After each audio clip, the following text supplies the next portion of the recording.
Hello, everybody. Welcome back to the Bachi Boys. We have a huge show for you. I apologize. Don't get me wrong. We have the football for you. We have the recap, college, pro, all that stuff. But it is a big baseball show, ladies and gentlemen. The Phillies are rolling. If you're a Mets fan, they're sort of rolling too. But we got all that and much more starting right now.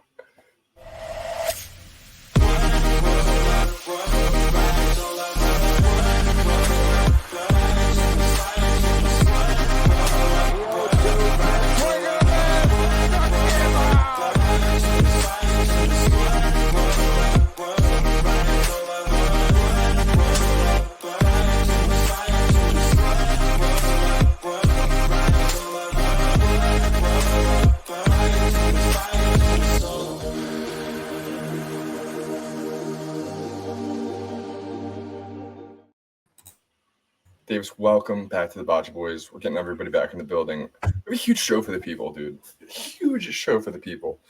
We do. We can start with football. The Eagles suck. Everybody else sucks. Penn State, yada, yada, yada. But Davis, it's October. It's October 7th as we're recording this, actually. It's baseball season. Not only are the Phillies popping, baseball is popping. That Padres-Dodgers series last night, oh my God. Yeah. Lot more to get to. Let's start it right now. Let's open it right out of the gate with some baseball. Davis, as we look at this right now, Phillies are tied 1-1. Technically, the Tigers-Guardians series is now 1-1. Yankees-Royals play later, but the Padres-Dodgers is also 1-1. We have three excellent DS division series going on right now. And, Davis, three of them contain division matchups, which is even more rare to see a division series contain this many division matchups. But, Davis, besides the Phillies, I know we're biased. What series has been the most surprising to you? Ooh, surprising. Great. Yes. Wow. Very interesting. Surprising. To be honest with you, it sounds crazy. I don't really know if any of these are really surprising so far. Okay. And I only say that because, look, I gave you my pick. I think a lot of people were probably on the Guardians and over the Tigers in this series. But guess what? They're tied 1-1 because Skubal pitched today, the best pitcher in baseball, almost undisputably at the moment. By far.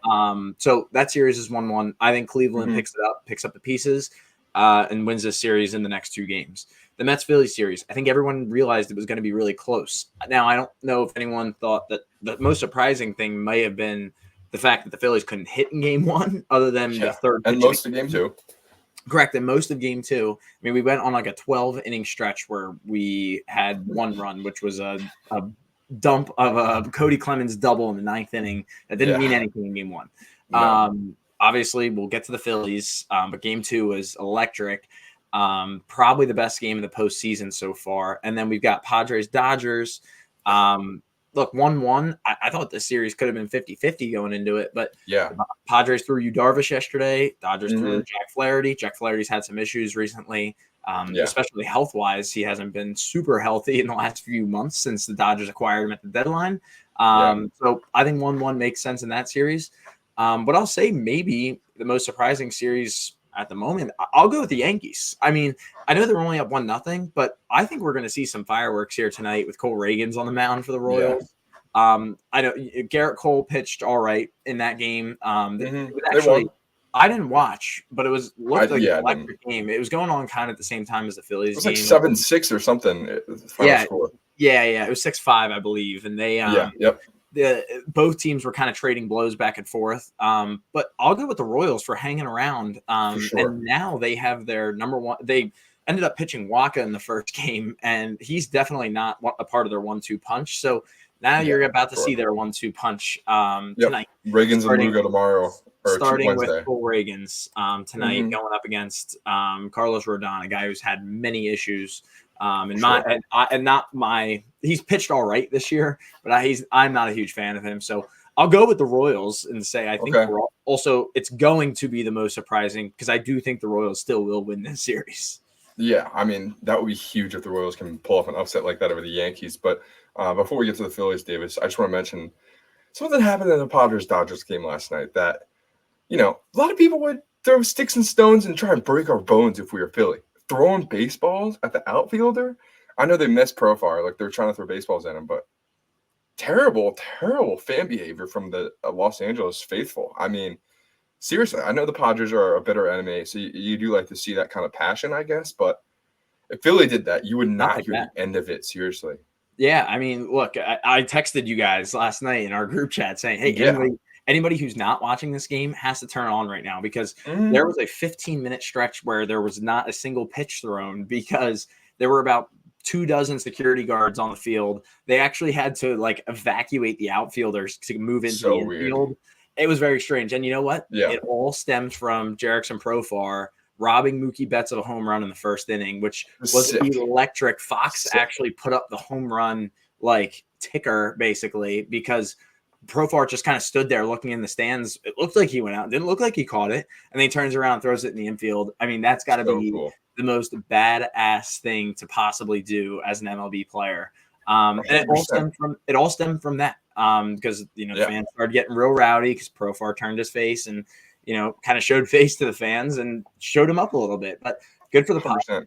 And the Padres actually had like a team huddle after that half inning. I saw that. Happened. Machado. And then there was a 2-run homer in the next inning. I mean, They exploded after that. This Padres team has the fire that I was looking for the Phillies to have of all of Game 2. I was watching the game. We did not watch the game together for Game 2 because Game 1 did not go well watching together. No, I don't think we're going to be able to watch together again. I changed Not my the rest of the series. wardrobe. I changed where I watched the game. I did too. Halfway through Game 2 last night, I was like, I'm changing the jersey. Like, something's got to change. I changed everything, and now I have to repeat it for tomorrow night. But look, I mean, baseball is a game of runs and a game of who is hot and who is not. I'm not saying the Mets aren't hot because they made a huge comeback too. I know we did, but they made a huge comeback. Going to extras last night was a W.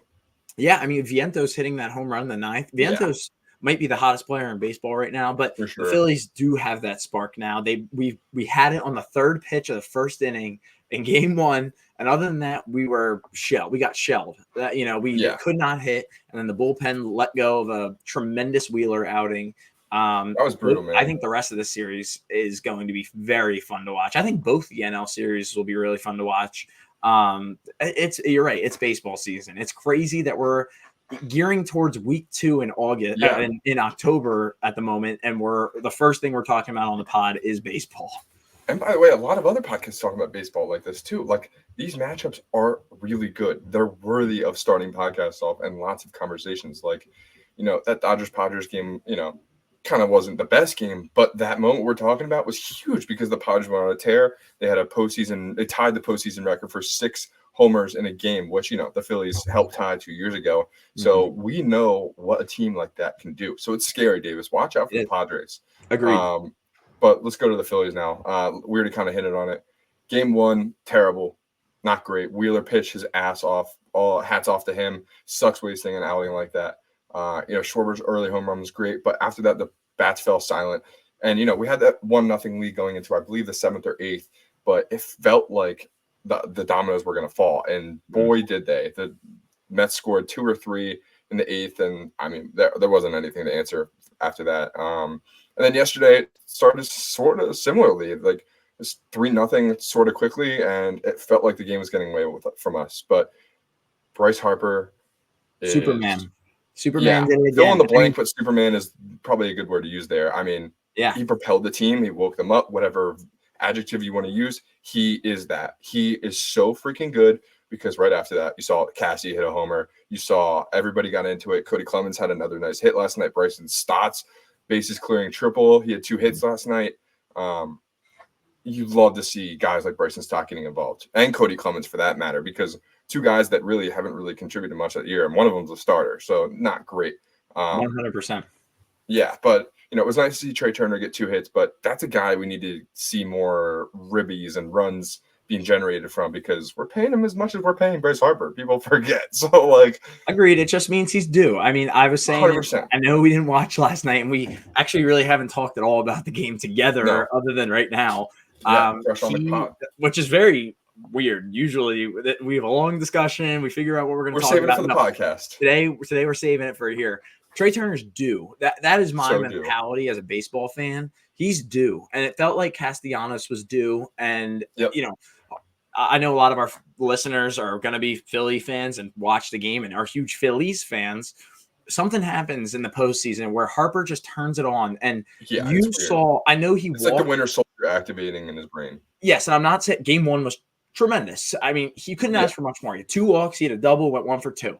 In this game 2, though, I mean, something clicked where he turned it on, and it was almost like it almost felt like he needed to hit a home run there. Like, yeah, 100%. I am saying that I was a baseball person. I am a baseball person. You never You're really 100% ask for someone to hit a home run, but sometimes you do get that weird feeling. I throughout the whole game, in the back of my mind was like, oh, I can't wait to watch this game like in 4 years, watch the clips of it, and it's going to be a Phillies walk-off somehow. You know what I mean? Like, as the game itself was I'm so glad you told everybody, but like, should have bet on it too, seriously. But like, yes, you can't imagine a scenario like that, because especially with Cassie earlier in the game, dude, got that you got that mocking cheer or whatever it was. Like, Philly fans kind of being asses, but like, Cassie said these effing people and like muttered under his breath and went viral for a little bit, but then he backed it up.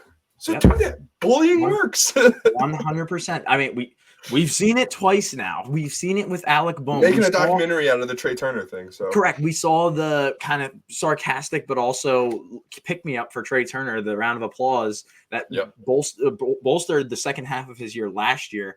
I mean, there is something about and anybody who also watched that game, AJ Przinsky really pissed me off watching. Really?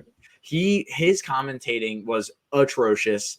I mean, I don't even think it's really worthy. I don't think it's really worthy getting into it at the moment, but that's fair. I will say he did make a point where he was like, this is why guys don't want to play here. And the flip side, this is why guys want to play here, because you're so embraced when you do the job you're supposed to do. I'm not asking Some for guys a are bred for it. I'm not asking for a home run every single time that you go to the plate. But look, I need you to contribute the best to your ability. And it hurts watching Castellanos swing at that low and away slider, just like Ryan Howard did at the end of his career. You can smell it.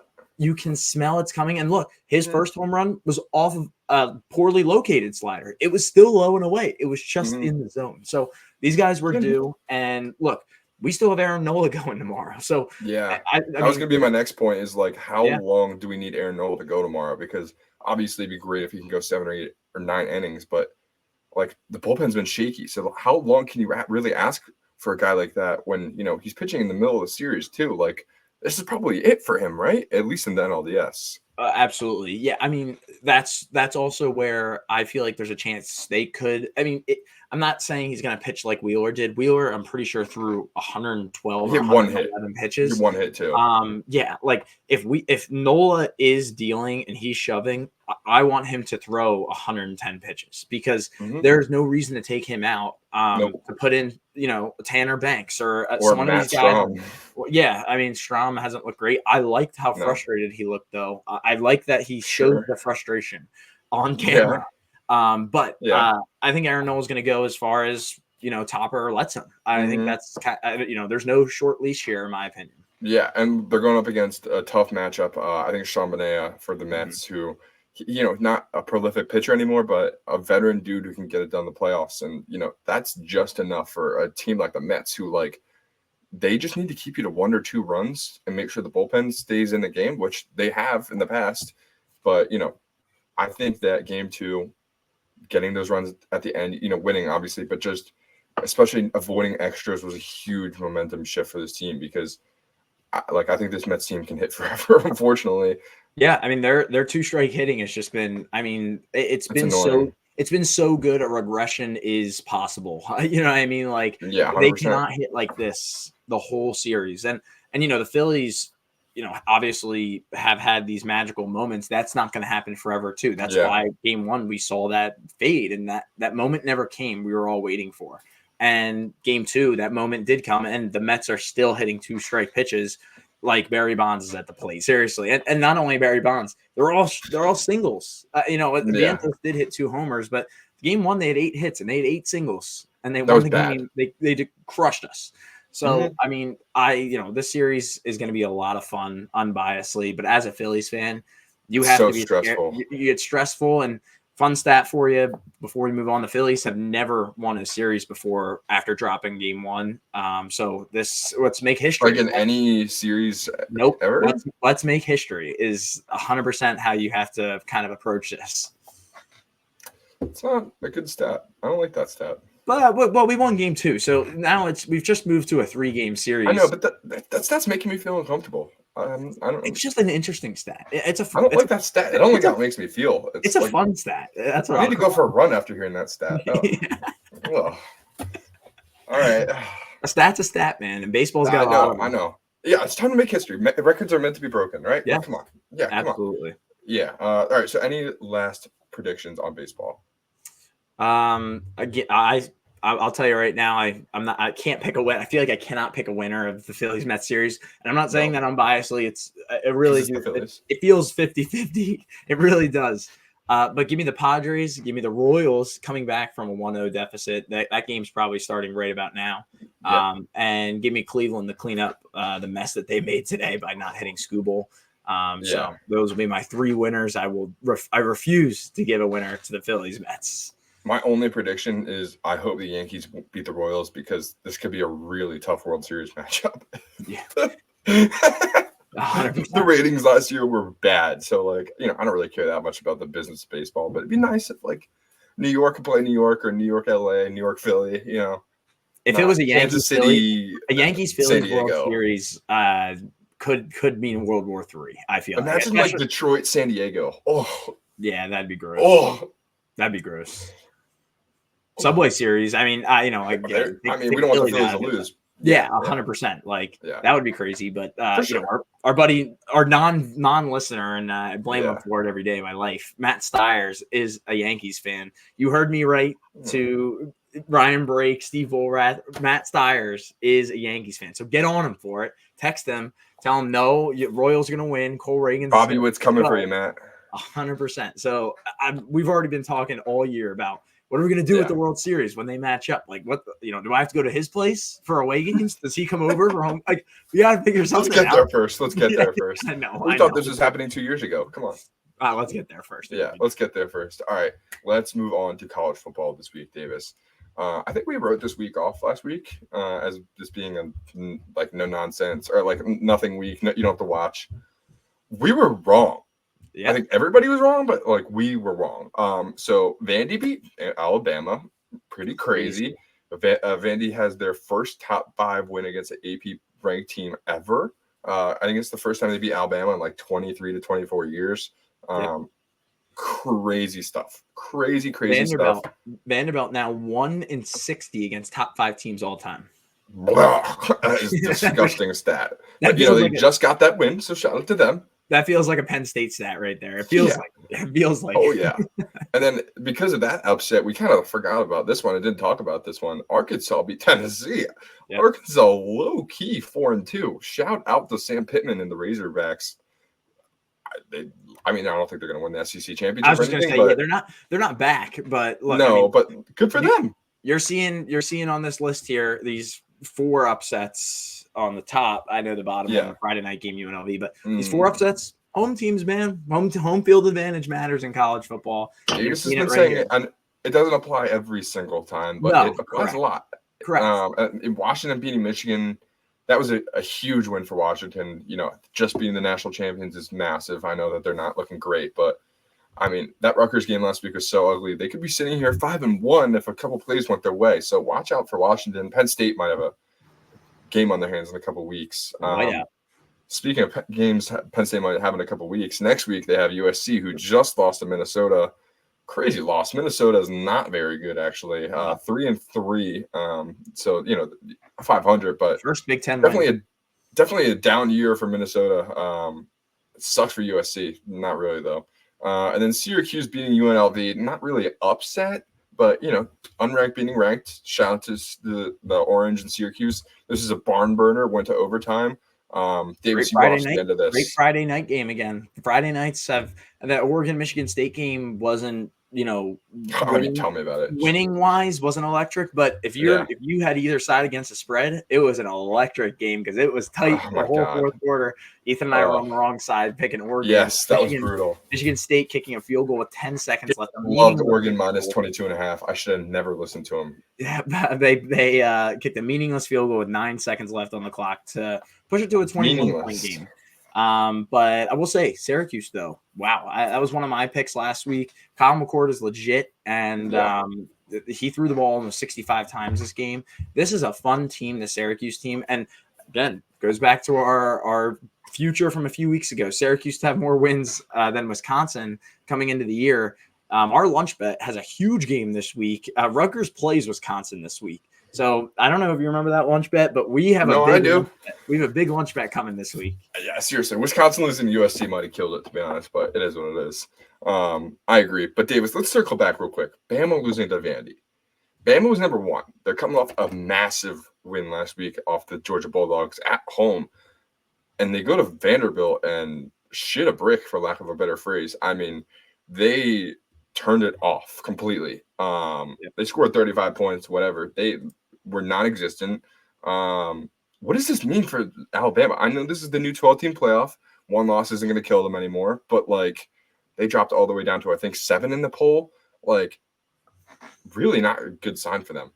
Doesn't seem great, and you know, just one guy doesn't mean everything. But they already, I know, and again, I think he was a backup, but they already lost a young backup to the transfer portal this week because of this loss.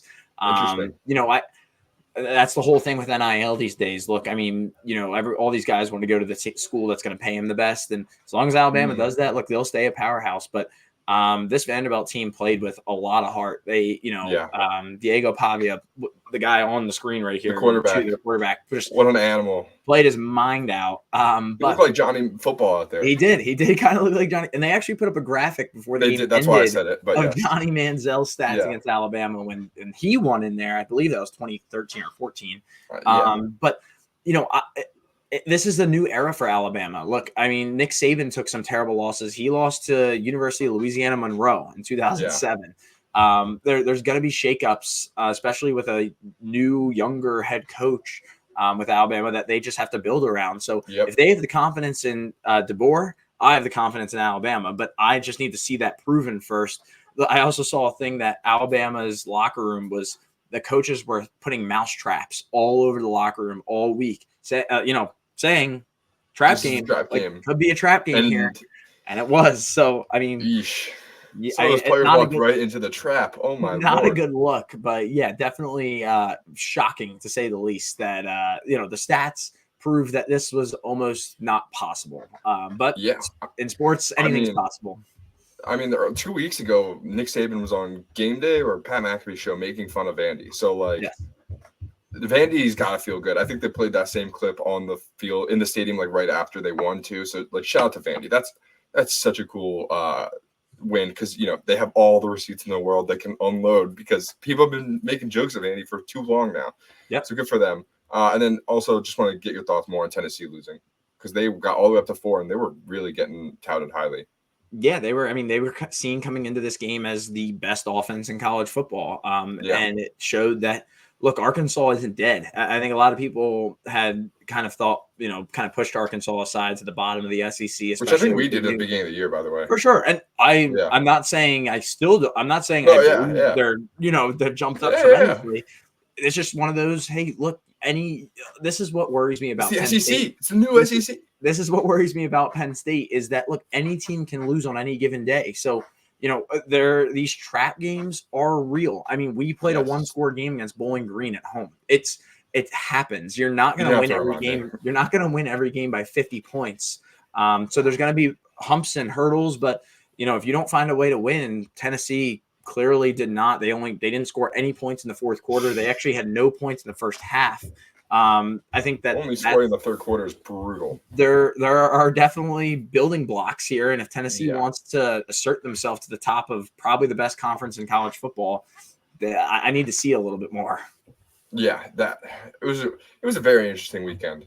But Davis, this upcoming weekend for college football. We'll get there. We'll get there. All right, let's get to the pro football landscape now, Davis. This is a very, very fun week 5. Very fun week 5. Thursday night football game of the year so far. Falcons Bucks, probably the best Thursday night game since it went to prime. Really, really fun game in overtime. I think the Mets Brewers game was on that night. If that game wasn't on, I think this probably be talked about a lot more just because there's a lot going on. That was a crazy game. I actually went to sleep before the end of it, but what happened at overtime? I mean, this game was just crazy in a sense that the Buccaneers and Bucky Irving, a running back that I really like, actually had fumbled twice in the fourth quarter. Once where a first down could have sealed the deal and let the Falcons run down the field and have Young Wei Koo kick a 53-yarder to send it to overtime. And then, look, this is the part of the problem that NFL is having with overtime rules right now. I know they changed it for the playoffs, but the team that wins the toss has a huge probability of winning the game. So Falcons won the toss. I thought they changed it, and it's ridiculous. It's the playoffs where they both. No, I know. It's so stupid. They should make it regular season. I know. Agreed. Because, look, Falcons – it's deciding these playoff seeds eventually, right? It was heads, and they had a few plays and got themselves down to about 50-ish yard line. Yep. And Kirk Cousins throws a nice little comeback route where some backup Hodge right here actually came in because Drake London got hurt on that drive in overtime. He got hurt earlier in the game too. Yeah. Hodge just broke a tackle and ran all the way into the end zone to let Kirk throw for 509 yards. That's a 500-yard game. That's the but Kirk Cousins. That's the most passing yards in Falcons history, and it was the night they were honoring Matt Ryan. So honestly, pretty cool. And that is very cool. I don't think we officially shook on it, but on the last podcast, you took the Bucs, I took the Falcons, and I took the Falcons. I don't remember that because I was saying they have this weird. They do have this weird magic this year where they've won tight games. Every game's been tight. I know they did it again. So keep it rolling is what I would say. Yeah.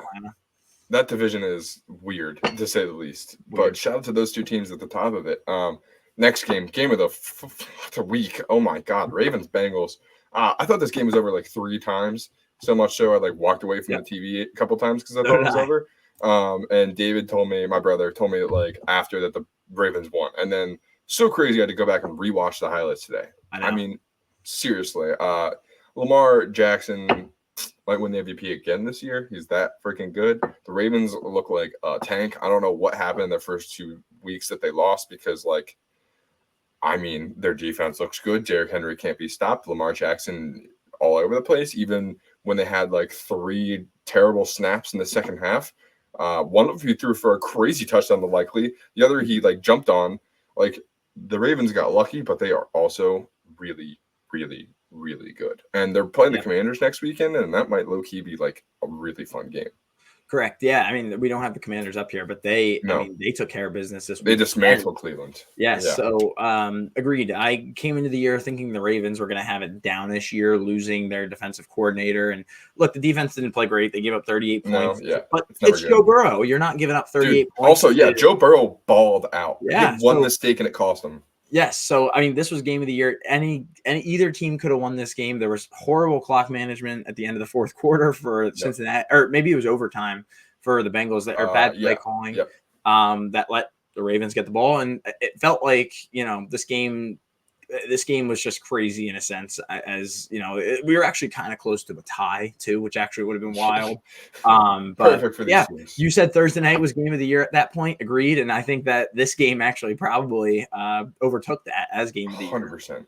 Yeah. Joe Burrow and the Bengals fall into 1 of 4. Tough sledding. They had multiple chances the first couple of weeks to not be 1 of 4. So, it sucks, but the Bengals keep getting out to these really slow starts the last couple of years, and it's costing them. Joe Burrow even said after the game that they're not a championship team, which pretty evident at this point, being 1 of 4. But you really hate to see your star quarterback come out and say that, especially a guy like Joe Burrow who rarely relents things like that. So, absolutely, I don't know. Cincinnati's got to change something. Maybe this isn't the year, but I don't know. It's weird. It's so weird, man. I think, they got their wide receivers back. I actually would say T went crazy. I still think that there's a chance they make the playoffs. I'm not so down on the Bengals where I'm saying there's no chance. Check on those odds right now if you like that then. I wouldn't be shocked if it's plus 150 would be my guess. Plus 140. Because they're a good team in Vegas. They must have a good schedule too. Yeah, they've had a tough schedule to start the year too. That division's got to be tough whenever they play division opponents. It's going to be a blood feud, especially when they play the Browns, who look like shit. They can barely beat the Browns every year. Absolutely. Yeah. So, this is a very fun division in football. And I think the next game you're going to say is also a very fun division in football. Yeah. The Cardinals and the Niners. Let's get to that game. I think I got confused. I was confused. I got obviously distracted with the Phillies game at 4 and just blacked out because I don't know how the Cardinals won this game. I did go back and watch highlights as well for this one. Big comeback. It's crazy. it's crazy that the Cardinals win games and like Marvin Harrison had 2 catches in this game Yeah. and like didn't do anything really, and the Cardinals found a way to win. Kyler Murray is not really looking like exceptionally elite, but he's getting the things he needs to do done in these games. Yep. He's looking more and more like a game manager and less like a mobile quarterback like Lamar Jackson. Like he's looking more like Lamar Jackson, I should say. He's not, looking like a runner. The defense is surprisingly decent for Arizona. Yeah. I didn't expect that at all. So shout out to Jonathan Gannon. But this is more of a tale of the Niners being 2-3 now, and clearly, missing Christian McCaffrey sucks, and Jordan Mason is somewhat decent, but Christian McCaffrey is Christian McCaffrey, and I don't know what's really going on with San Francisco, but it feels like it's a layer deeper than that, right? Yeah, I mean, that was Super Bowl hangover. I mean, what have I been saying for the last 5 weeks, 6 weeks? I mean, seriously, Yeah. I've told you about this rest disadvantage thing too. I mean, the cards have lined up against San Francisco this year, and it hasn't helped that McCaffrey's hurt. Running back isn't the most valuable position on the field, obviously, but for a team like this, for a team like this who utilizes McCaffrey in so many different ways, and they haven't had that spark at all this year. I mean, Brock Purdy has just been decent. He hasn't been bad. He hasn't been good. Brandon Ayuk finally had a good game over 100 yards. I mean, I think people were waiting for that, but I mean, nothing from Debo really yet.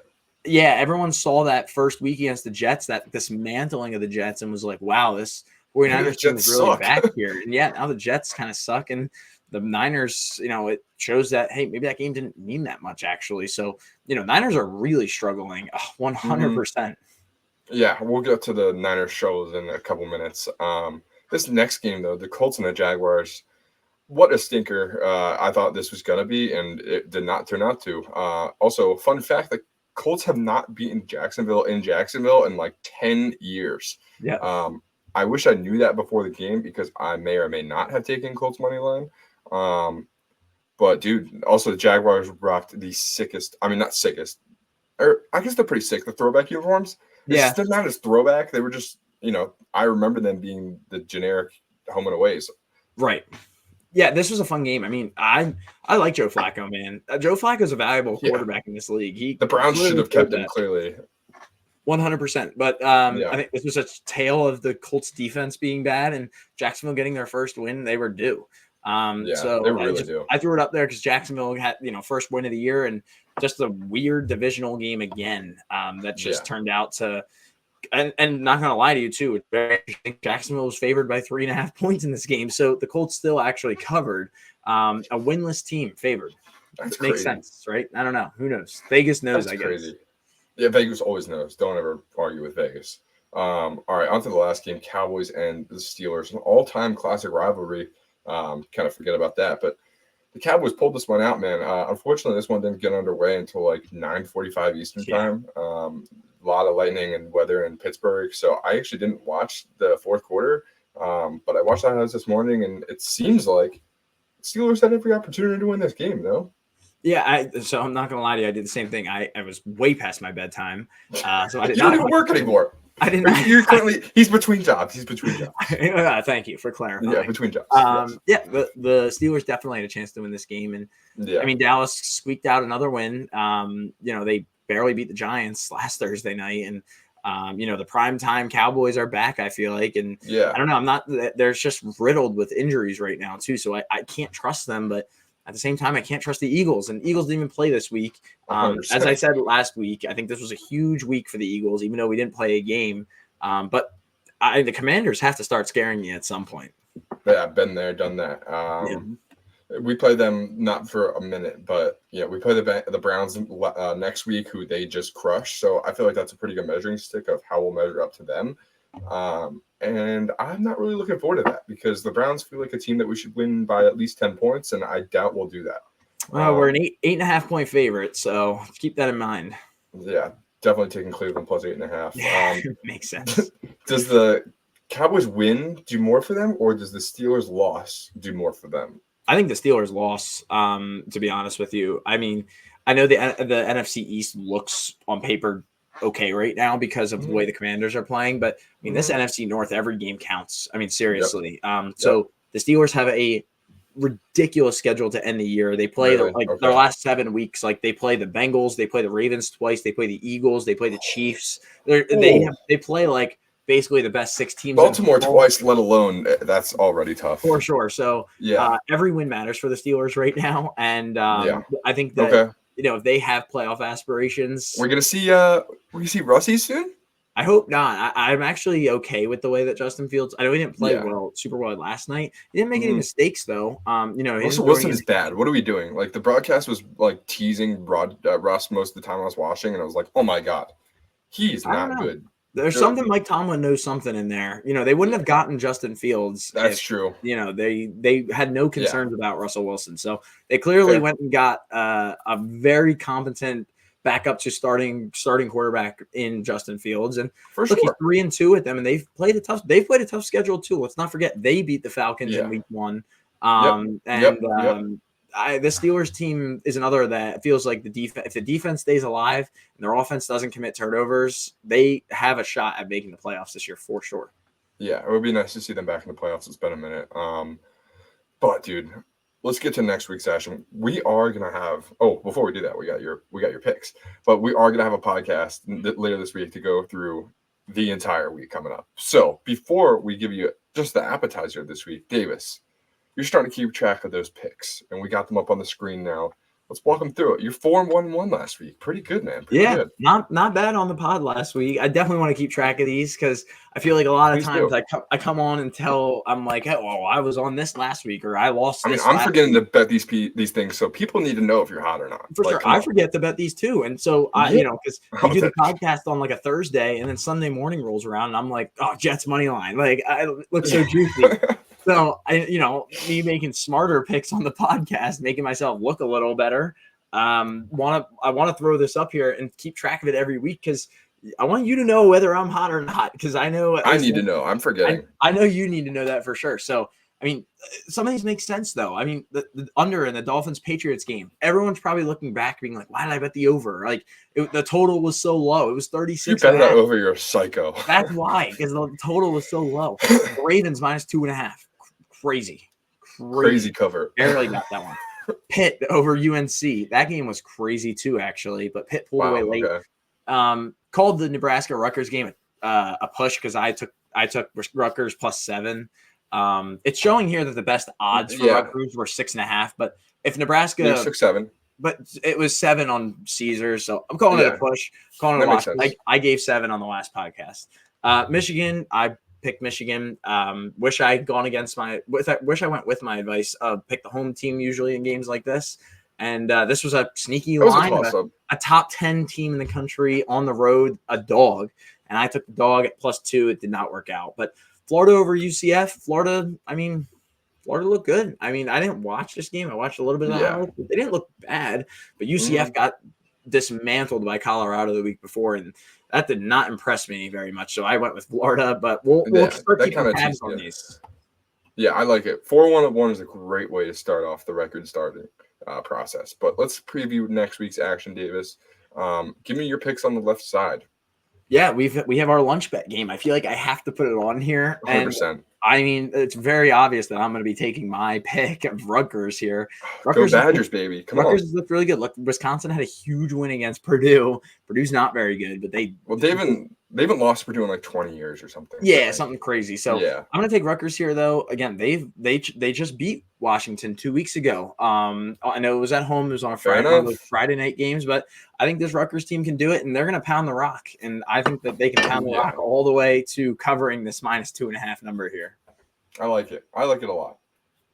Over your lunch bet. You have Wisconsin. You're saying you like it. I don't know. Are you changing? No, I don't like it. Obviously, I hate it, Davis. Go Badgers.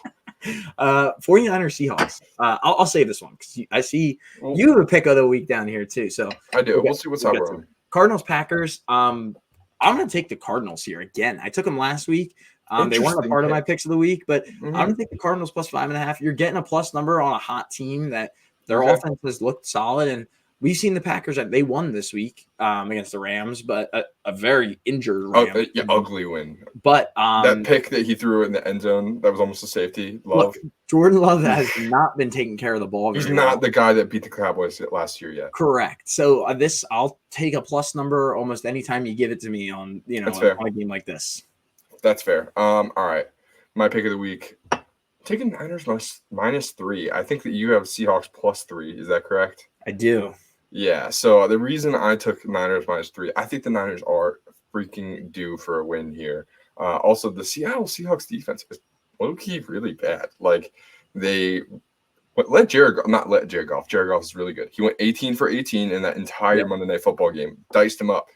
And then they let Daniel Jones go 10 for 11 at halftime. I don't know what he finished his stat line with, but they won the game by 9 points. I think that the Giants completely outplayed the Seahawks. And by the way, they're without rookie sensation Malik Neighbors at receiver. So that's just kind of where my mind's at. Maybe the Seahawks are going to be pissed coming off a loss like that. And maybe, picking the Seahawks is good money. But I think the Niners are a good team at heart. I really do. And if they go 2-4, that's going to be a really hard way to come back from, especially in a division with the Cardinals and the Seahawks. Absolutely. Yeah, I'm going to go the other way. And almost strictly for the same reasons that I was just telling you guys 10 minutes ago. Home team? I'm going to take the home team at a tough place to play. That's for college football. Lumen Field is one of the probably a top 5, top 3 toughest place to play in the NFL. I'll take the team plus a field goal 100% anytime I'm given this opportunity against this 49ers team that has not impressed me whatsoever since week 1.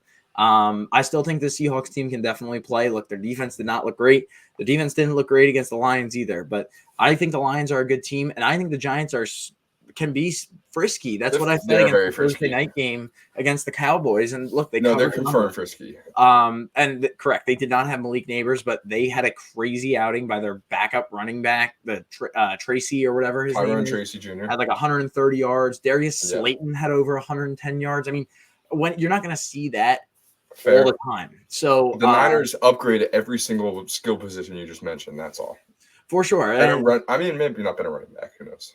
I just think as long as Geno holds on to the ball and the defense can actually hold their own, which there's a chance it can't happen, but the way this year's been going, give me +3 with the dog at home. That's fair. When you're saying it like that, I understand you like your trends, but this is a heart pick for me, and I got the Niners -3. And I'm fine. I'm totally okay with heart pick. So I do think you can go either way on this for sure. That's fair. You pick who you want, but I'm gonna win. Let's just be honest here. Cool. We'll see. What time is this? Is that a Sunday night game? No, it's Thursday. Oh, that's Thursday. Oh, yeah, it's a Thursday night game. It's a great Thursday night game. Oh, perfect. So when we do our podcast Thursday night, we should do it late after the game. Oh, yeah. Sounds like that's what we're doing. I love it. All right, Ethan, quickly run through this insane college football. Yeah, so this is the week that everybody saw before college football started, when there was that graphic going around being like, don't schedule your wedding on October 12th. It's because of this. Look at all these games. The Red River rivalry, Texas, Oklahoma, Ohio State, Oregon, 2-3, Ole Miss, LSU. Maybe not a giant, sexy game, but Kansas State, Colorado, that's likely going to decide Colorado's season. And then Penn State, USC. Penn State needs to get momentum going down the stretch to Ohio State, so that's a big game. I feel like there's a game that was advertised to be on this week that is not as hyped anymore because probably records or something. But the top 3 games that I already mentioned should be good enough to get your mouth watering. Seriously. Ohio State, Oregon, Saturday night. Yeah, there haven't been a lot of really good night games recently, but that is going to be really, really fun, hopefully. Correct. I think that game's going to be crazy. We're also seeing, just some even like floater games that could even be considered huge games is Iowa State at West Virginia. That's a weird one. Iowa State's only favored by a field goal. They're number 11 in the country. We're seeing BYU home against Arizona. That's a 4:00 game. And then maybe one of the more interesting ones, Cal at Pitt. Pitt now ranked after that win against UNC, and Cal blew a crazy. I think they were up by 25 points at one point against Miami. They're 25. I didn't know that. They were up big big, Wow. and Miami came back and ended up beating them. But Wow. yeah, I didn't know it was that much. slate, Wow. this slate is just crazy. But I will say right now, the Week 8 slate is starting to look really good too. I did hear that there's another slate coming down the pipe. Yes, so it's back-to-back weeks. I mean, we're Is getting that Tennessee Georgia week? Tennessee, Alabama. Tennessee, Alabama. Okay. Which doesn't look as good because they both just lost. But you're seeing Michigan, Illinois, LSU, Arkansas, Georgia, Texas. Is that Penn State, Ohio State? No, Penn State does not play Ohio State. Penn State plays Ohio State November 2nd. Okay. But I mean, we don't have picks on these games just yet, but later in the week we will. So, I mean, maybe the comment of the day is just pick 5 winners right here. Yeah, seriously, pick 5 winners. Seriously, pick 5 winners. Let's just do it. Who wins? Does winner get a prize? A 10-second. I love it. All right. A 5-minute interval on the podcast. It's just going to be us talking. Yeah. Texas and Ohio State are my locks. I hate Ohio State, but I think they're going to win. Interesting. I'll go with Kansas State. I mean, it's hard. Texas is the biggest favorite. Texas is the biggest favorite on here. I mean, I'll pick Texas, but come on, pick Penn State. Oh, I don't want to pick Penn State. It hurts. I mean, we've just got up to number 4 in the country. I don't know.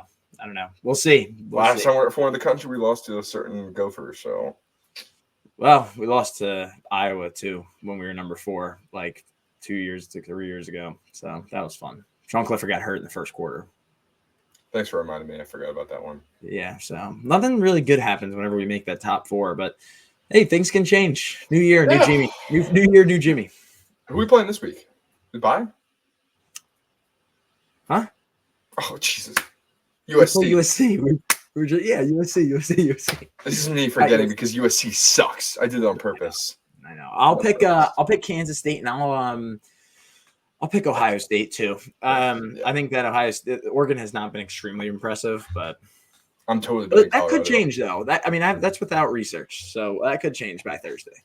I'm definitely betting Colorado. By the way, we'll talk about it on Thursday. Of course you will, but good times. Late Thursday night show or your Friday night show coming. Be sure to watch out for that. Absolutely. We appreciate you guys for watching. We got to get out of here. Like, subscribe, share, all that. See ya.